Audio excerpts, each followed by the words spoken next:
L'arche de la Gateway transperçait le ciel, symbole de l'expansion vers l'ouest et de l'optimisme américain. En dessous, Saint-Louis, ville chargée d'histoire et au charme du Midwest, vibrait d'activité.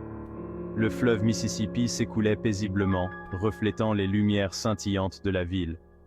Des parcs et des quartiers s'étendaient depuis les rives, emplis des rires d'enfants et du rythme de la vie quotidienne. Mais sous cette façade paisible, une obscurité grandissait. À l'insu des citoyens confiants, un prédateur se cachait parmi eux. Maury Travis avait l'air ordinaire. Il menait une vie tranquille dans une modeste maison du sud de Saint-Louis.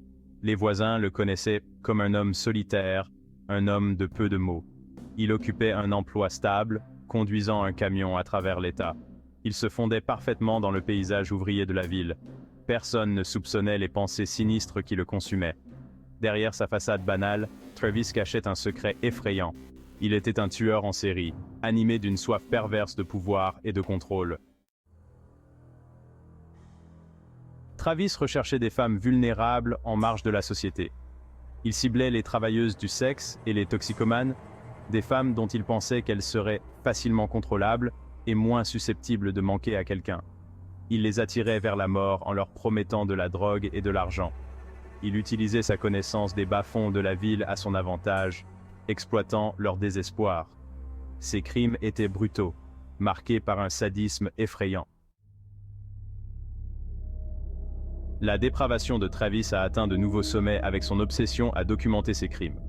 Il a méticuleusement enregistré ses actes de torture et de meurtre sur bande vidéo. Les cassettes ont révélé une chambre des horreurs, un sous-sol transformé en salle de torture. Les images étaient explicites et profondément dérangeantes, capturant la terreur brute de ses victimes. L'audio, rempli de cris et de supplications, était hantant. Cinquième partie. Un indice énigmatique. Coup de théâtre. Une lettre anonyme est arrivée au St. Louis Post-Dispatch. Elle revendiquait la responsabilité des meurtres qui terrorisaient la ville. L'auteur de la lettre, se faisant appeler M, a fourni des détails effrayants sur les crimes. Il a nargué la police, se vantant de sa capacité à échapper à la capture. La lettre contenait une promesse glaçante. Il y aurait d'autres victimes. Sixième partie. La connexion Expedia. La lettre anonyme contenait un détail apparemment insignifiant. Une référence à une carte d'Expedia.com. Cet indice apparemment anodin allait s'avérer être la perte de Travis. Les enquêteurs ont retracé l'achat de la carte jusqu'à un cybercafé local. Ils ont passé au peigne fin des heures d'enregistrement de surveillance, cherchant désespérément une piste. Leurs efforts ont porté leurs fruits lorsqu'ils ont repéré un homme correspondant à la description fournie dans la lettre. Il utilisait l'ordinateur du café pour accéder à Expedia.com. Huitième partie. Derrière l'objectif. La véritable étendue des crimes de Travis est apparue de façon effroyablement claire lorsque la police a passé au peigne fin ses possessions. Ils ont découvert un trésor de cassettes vidéo, chacune d'elles documentant un autre acte de cruauté innommable. Les cassettes offraient un aperçu effrayant de l'esprit d'un tueur en série. Elles montraient Travis en train de planifier et d'exécuter méticuleusement ses crimes. Il semblait se délecter de la souffrance de ses victimes, tirant un plaisir pervers de leur douleur. Neuvième partie. L'étau se resserre. Le filet se resserrait autour de Maury Travis. Les preuves contre lui étaient accablantes. La police avait ses empreintes digitales, son ADN et ses aveux effrayants capturés sur vidéo. La frénésie médiatique entourant l'affaire était intense. La ville de Saint-Louis.